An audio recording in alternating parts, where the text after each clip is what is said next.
Assalamu алейкум. Азыр биткоиндин жана алтындын графикасын анализ кылабыз. Азыр биткоиндин баасы 112.547 плюс 1352 доллар.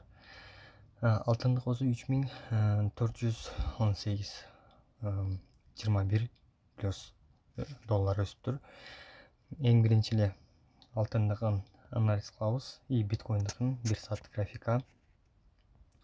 Мен алтын биткоин айткандай эле бул TikTokко жана Telegramга видео сүрөт чыгаргам. Азыркы мындай караганда алтында биткоинда 112.000 тарапта бул жерде ликвид полный алынган. Андан кийинкиси эң үстүндөгү ликвид 113.000деги ликвид алына элек. Биз мындай жакындатып кеткенде 1 сааттык менен караганда уже мен бул кезде анализ кылып сүрөтүн чыгаргам. Как раз азыр биткоин 113.000де ликвидти алды уже. Бул жерден өзүбүз деле көргөндөй эле как раз алып туруп сразу ылдый түшүп как раз мындайча айтканда бул зонаны ретест берип өйдөгө көтөрүлүп кетип баратат.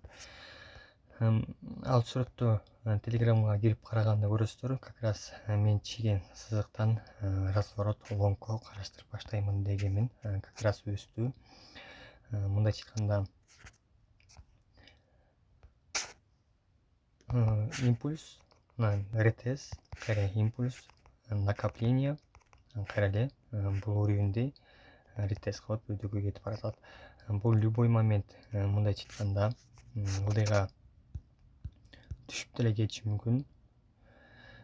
Примерно ордер блок зонасына чейин. Анткени ордер блок зонасында бул жерде алына элек ликвидтер бар бул жерде 110до. Как раз менин кирген бир күндүк менен долгосрокко караган позицияма жакын болуп калат экен. Как раз покупка кылсам болот экен. Бирок азыр тренд өзүбүздө көрүп аткандай өйдөгө кеткен восходящий тренд болуп жатат. Так что алтында и биткоинда өзү күтүлүп атат 1 сааттык менен. 1 сааттык анализ кылып 15 мүнөт менен точка кылып таап кирүү болчу. Азыр деле мындайча айтканда кеч эмес. 15 мүнөт менен караганда нисходящий ылдыйга тренд болуп кетип баратат. Значит, бул тренд кайра эле уланышы мүмкүн ылдыйга кеткенге. Анткени бунун астыңкы уровень жана сопротивление чийип, как раз тренд катары колдонсок болот. Мынакей өзүбүз деле көрүп тургандай, азыр бул резко түштү ылдыйкы уровеньге, кайра үстүнкү уровеньди сүзүп, кайра ылдыйга 111деги как раз имбаланс зонасынан өйдөгө отскок беришин деле күтсөк болот. Бул өзүмдүн жеке оюм 15 мүнөттүк графика. Так 1 сааттыкка өтүп караганда 1 сааттыкта аябай чоң өзү көрсөтөт. Так азыр кезде бул ликвид бул жердеги примерно ликвид бар. Бул жердеги полный 113дөгү ликвид полный алынганын уже өзүбүз деле көрүп турабыз. Мынакей X кылып койдум, алынды. Эми кийинки ликвид 113.441деги, андан кийин эң чоң ликвид 113.645. Бул жерден крупный, мындайча айтканда эң чоң разворот болушу мүмкүн. Өзүп туруп ылдыйга барышы мүмкүн. Андан кийинкиси эң чоң ликвид уже мынакей бул зона болуп эсептелет. 117.386 тарап болуп калат. Эң чоң ликвид. Түшүнүктүү болушу керек видео. Биткоиндан 1 сааттык графика. Эми алтындын графикасына кирелик.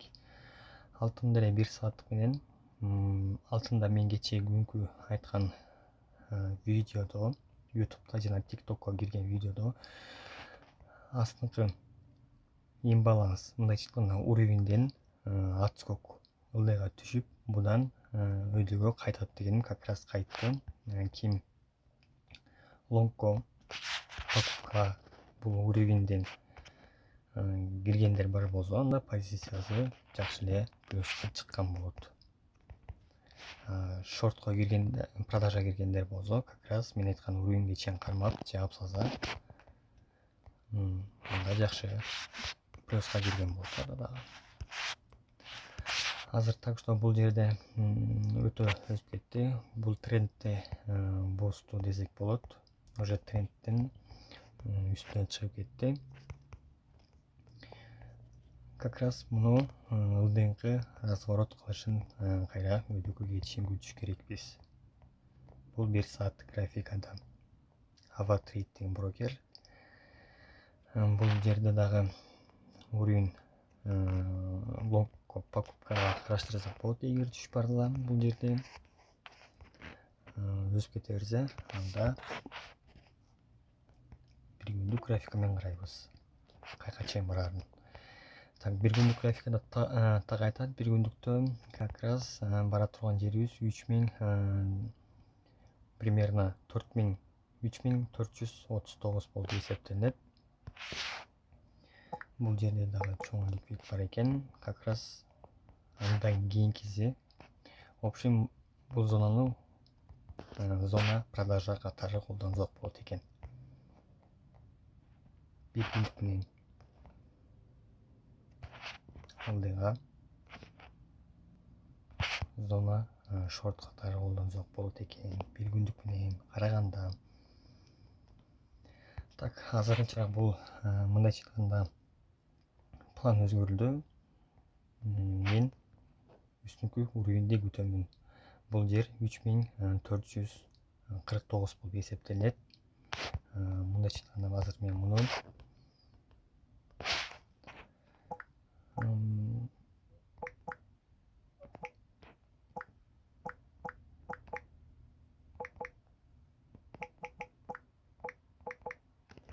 шорттоп коеюн зонасын. Эң чоң шорт зонасын ошол тараптан карайм. Примерно мен айтып кеткендей эле 3450 деп койлук шорт зонасына. Так что күтөбүз. Өсүп барып, алып кайра ылдыга кетишин. Примерно бул жерде деле өзүбүз деле көргөндөй как раз астында бир күндүк менен четкий так тренд бар. Мынакей. Бул астыңкы ликвидтерди алыш керек.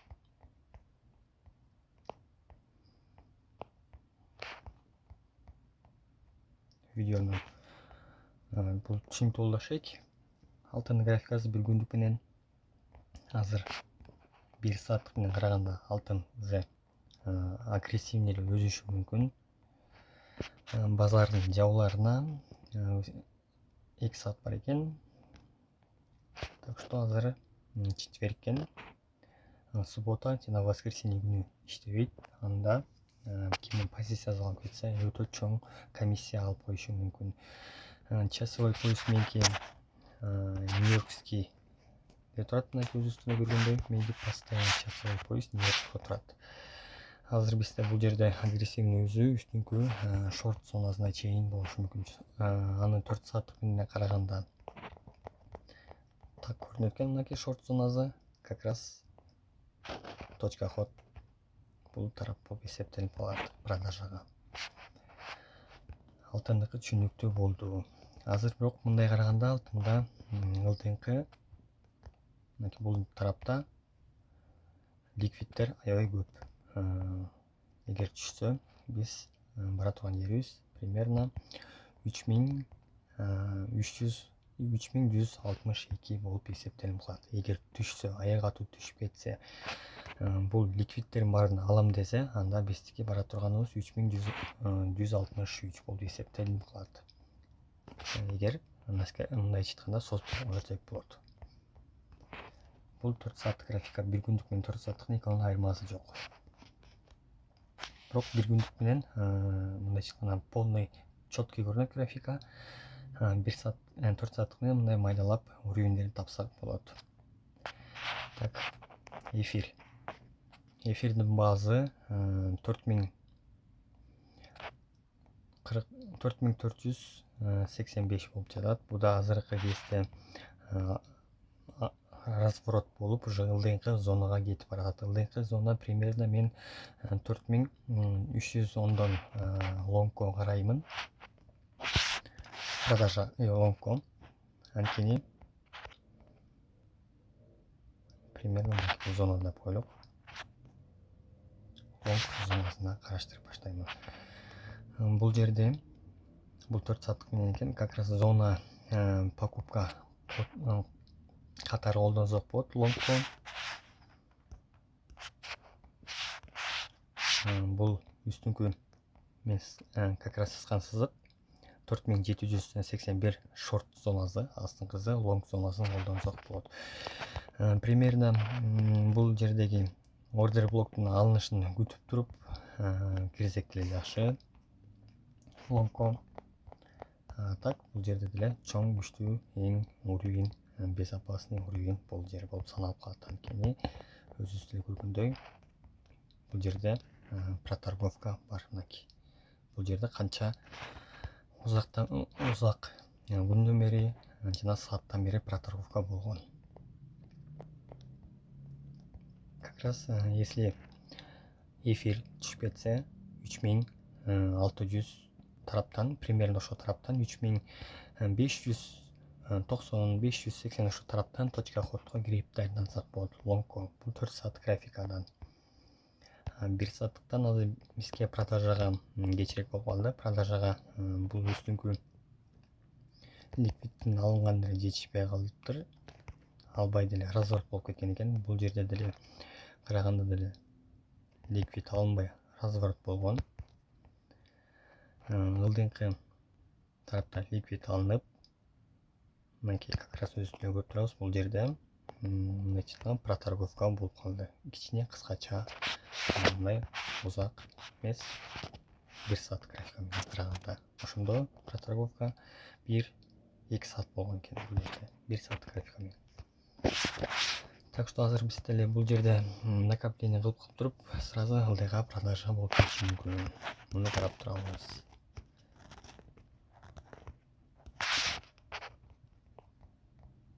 Так, ылдыйкы уровень мынакей 3314төн бир мындайча лонгко карап көрсөк болот.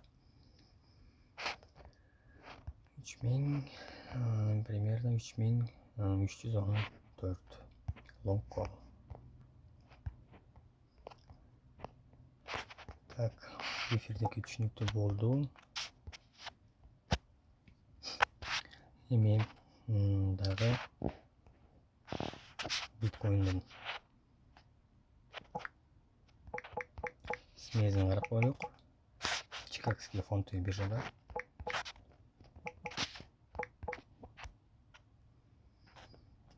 Чикагский фонддук биржа. Бул жерде геп как раз толугу менен жабыла элек экен. Как раз мындай караганда мынакей геп до сих пор открытый болуп турат. Гептин үстүндөбүз. Как раз гепти жабам десе, анда бизден как раз үстүңкү 117 ликвидти алат. Мен айткан ликвидтерди. Бул Чикагский фонддук биржадагы биткоин. Бул жерде геп дагы көрсөңөр болот жана анализди дагы бул жерден кылып дагы алсаңар да болот. Бул жерде негизи бизде эң чоң берки биржада биткоинге караганда бул жерде чоң свеча болуп эсептелет. Мисалы так, господи. Окей.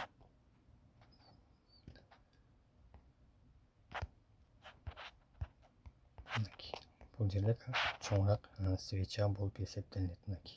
Бул геп болуп калат. Аны мен айткандай эле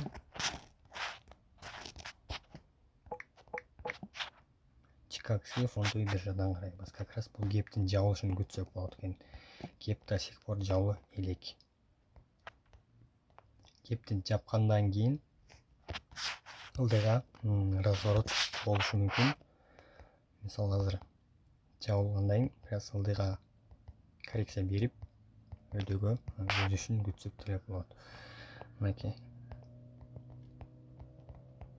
1 сааттык менен караганда бул жерде кеп жабылып 1-2 жолу ретест берип өйдөгө кеткен. Азыр бул жерде де кепти резко мындайча айтканда бир свеча менен жабып кайра эле мунун 50%-ин келип протокол кылып кайра өйдөгө кетип калышы мүмкүн. Ошондой. А так үстүндө эң чоң бул тарапта ликвид бар. Так, бир күндүк менен өтүп караганда бир күндүктө деле кеп жок. Бир күндүктө кеп жок. А так бизде азыр эң жабылбай калган кеп өзүңүз көргөндөй 92-де кеп кичинекей кеп бар, бирок бул таптакыр жалуу элек. Так что видео түшүнүктүү болду окшойт. Кимге кызыктуу болсо, түшүнүктүү болсо подписация кылып, комментарий оюңуздарды жаза кетсеңиздер болот. Лайктан коюп, видеону күнүнө чыгарганга уже аракет кыла баштаймын.